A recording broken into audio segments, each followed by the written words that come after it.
Assalamualaikum. In today's video, we are going to discuss the difference between behavioral approach and rationalistic approach.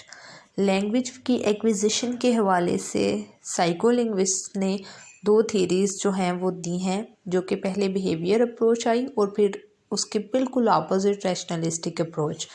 हम इनके दोनों के elements देखेंगे और फिर उनको कंपेयर करने की कोशिश करेंगे कि वो किस तरह एक दूसरे से डिफरेंट हैं। बिल्कुल ये साइकोलॉजी का भी टॉपिक है, उसमें भी हेल्पफुल है, ये क्वेश्चन उसमें भी आ जाता है और लिंग्विस्टिक्स में भी। तो बिहेवियर अप्रोच जो है वो लैंग्वेज वो ये कहते हैं, बिहेवियरिस्ट कहते हैं कि language acquisition is a result of experience, यानी कि जो हम लैंग्वेज एक्वायर करते हैं वो जो प्रोसेस होता है वो किस चीज़ का नतीजा होता है, एक्सपीरियंस का। इसके बिल्कुल ऑपोजिट रैशनलिस्टिक ये कहते हैं कि language acquisition is a result of condition, यानी कि लैंग्वेज कि जो एक्वायर करने का प्रोसेस है वो किसके साथ उसका ताल्लुक़ है, कंडीशन के साथ, यानी कि कंडीशनिंग के साथ लैंग्वेज एक्विजिशन का ताल्लुक़ है। बिहेवियर अप्रोच कहती है कि language is a stimulus response process, यानी कि जो लैंग्वेज है वो जबकि इसके बिल्कुल अपोजिट रैशनलिस्टिक क्या कहते हैं कि language is an inborn process, यानी कि इंसान की हेरिडिटी में है कि हर जो बच्चा है वो अपने कोई ना कोई लैंग्वेज सीखने की उसके अंदर कैपेसिटी होती है। फिर वो अपने माहौल, अपने माशरे के मुताबिक जो लैंग्वेज बोली जाती है, जो उसकी मदर टंग होती है, उसको आसानी से एक्वायर कर लेता है। जबकि बिहेवियरिस्ट कहते हैं कि वैसे ही मुश्किल पेश आती है किसी भी लैंग्वेज को एक्वायर करने में जैसे किसी बाकी एक्टिविटी को करने में आती है।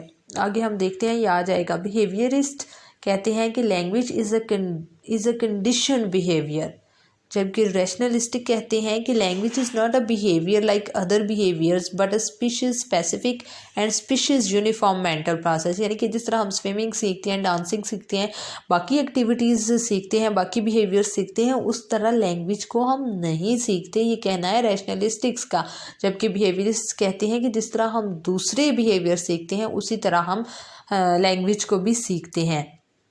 बिहेवियरिस्ट नेक्स्ट कहते हैं कि children learn language by imitation and analogy, यानी कि इमिटेशन के प्रोसेस के ज़रिए से बड़ों को देखते हुए बोलते हुए सुनते हैं और फिर खुद उसको इमिटेट करने की कोशिश करते हैं और फिर वो लैंग्वेज ऐसे सीखते हैं, ये कहना है बिहेवियरिस्ट का। जबकि रैशनलिस्टिक कहते हैं कि चिल्ड्रन लर्न लैंग्वेज एप्लीकेशन, यानी कि लैंग्वेज एप्लीकेशन के ज़रिए लैंग्वेज को एक्वायर कहते हैं। बिहेवियरिस्ट कहते हैं कि language learning is a practice based, यानी कि प्रैक्टिस के साथ साथ हम लैंग्वेज लर्निंग को बेहतर करने जाते हैं। जबकि रैशनलिस्टिक कहते हैं कि ये रूल बेस्ड है, language learning is rule based, यानी कि कुछ रूल्स होते हैं जिसके ज़रिए हमारी लर्निंग में बेहतरी आती चली जाती है। जैसे जैसे हम बड़े होते चले जाते हैं, ग्रामेटिकल स्ट्रक्चर और बाकी प्रोनाउंसिएशन में भी बेहतरी आती चली जाती है क्योंकि हमें रूल्स का पता चलता है। बिहेवियरिस्ट कहते हैं कि लैंग्वेज लर्निंग इज़ मैकेनिकल, यानी कि ये मैकेनिकल प्रोसेस है। रैशनलिस्टिक कहते हैं कि language learning is analytical process, ये क्रिएटिव प्रोसेस है, यानी कि जैसे बंदा बड़ा होता है अल्फाज के चुनाव और बाकी सारी चीज़ों में क्रिएटिविटी आती चली जाती है। बिहेवियरिस्ट कहते हैं कि role of repetition, reinforcement, memory, motivation is very significant in language acquisition. जबकि रैशनलिस्टिक कहते हैं कि रोल ऑफ एक्सपोजर जो है वो इज़ वेरी सिग्निफिकेंट, कि ये बहुत इंपॉर्टेंट है।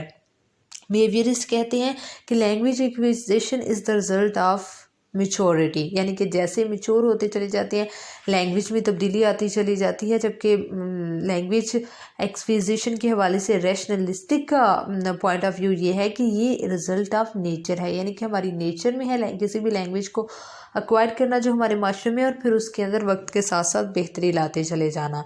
तो ये इन दोनों के पॉइंट्स थे, बिहेवियरिस्ट और रैशनलिस्टिक्स में क्या डिफरेंस थे और क्या इन दोनों के अपने अपने आइडियाज़ और पॉइंट ऑफ व्यू इस हवाले से हैं। दोनों ही जो है वो परफेक्ट नहीं है, अगर हम इसका क्रिटिकली देखें तो दोनों ही परफेक्ट नहीं है। लिंग्विस्टिक एक्विजिशन एक्चुअली जो है वो प्रोसेस ऑफ एक्सपोजर भी है, प्रोसेस ऑफ एक्सपीरियंस भी है, इसमें नेचर भी आ जाती है, इसमें मैच्योरिटी भी आती है, ये रूल्स के ऊपर भी सीखी जाती है और इसके अंदर प्रैक्टिस का होना भी ज़रूरी है। तो दोनों जो एलिमेंट बाज़ दफ़ा इसमें पाए जाने ज़रूरी हैं। दोनों ही थेरीज जो हैं वो परफेक्ट नहीं हैं। आई होप आपको दोनों के डिफरेंस जो है वो अच्छे तरीके से समझ आ गया होगा। Thank you so much for watching the video.